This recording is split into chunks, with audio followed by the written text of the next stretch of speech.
நீ விட மாட்டேன்.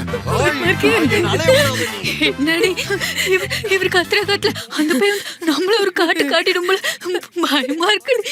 பயப்படாதீங்க, பயமா இருக்கு. என்னாச்சு? நேத்து கேட்ட அதே சவுண்ட் உனக்கு கேட்கல?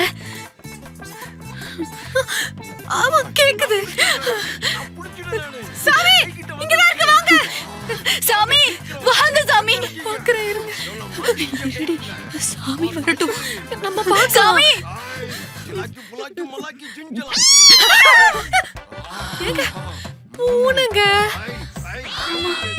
பூனை பூனை கத்துனதுதான் எனக்கு குழந்தை கத்துன மாதிரி கேட்டுச்சோ?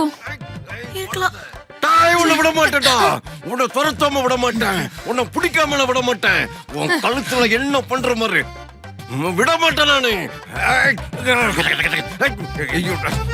ஓம் கிளீம் கிளீம் ஜெய்காளி மகாகாளி பத்திரக்காளி விராட்காளி. என்கிட்ட ஆட்டம் காட்டுறேன். நான் யாரு? நானு வெளியே வந்துரு. நீ இன்னைக்கு உன்னை நான் பிடிச்சு அடக்கிட்டேன் நானு.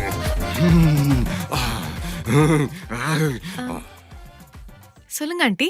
ஒன்னும் இல்லம்மா, இங்க ஏதோ சத்தம் கேட்டுச்சு, அதான் என்னன்னு கேட்டு போலான்னு வந்தேன். அது ஒன்றும் இல்லையா ஆண்டி? ஏதோ என்கிட்ட மறைக்கிறீங்க, நானா கண்டுபிடிச்சா நல்லா இருக்காது, பாத்துக்கோங்க. அதுவா ஆண்டி, கொஞ்ச நாளாவே வீட்ல ஒரே பேட் வைப்ரேஷன். ஏதோ அமானுஷ்யமான சவுண்ட்லாம் கேட்க ஆரம்பிச்சிருச்சு. அதான் என்னன்னு பாத்துட்டு இருக்கோம். என் வீட்லயும் இதே மதமா சவுண்ட் கேட்டுட்டு இருந்தது. அப்படியா? என்ன பண்ணி சரி பண்ணீங்க?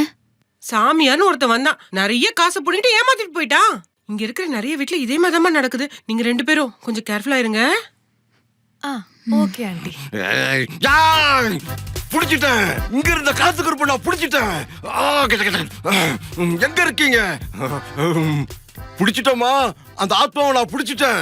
இத உடனே காசுல கரைக்கணும், அப்பதான் இதோட வீரியம் குறையும். அதனால நீங்க எனக்கு தர வேண்டிய காசுல இன்னும் 50 ரூபாய் எக்ஸ்ட்ரா தாங்க. அப்பதான் சில போல பூஜைகள் செய்து என்னோட கண்ட்ரோல் இதை கொண்டு வர முடியும். காசுல கரைச்சாதான் இதோட ஆத்மா சாந்தி அடையும். இவன் தாமா என்ன ஏமாத்தி காசு புடிங்கிட்டு போனா.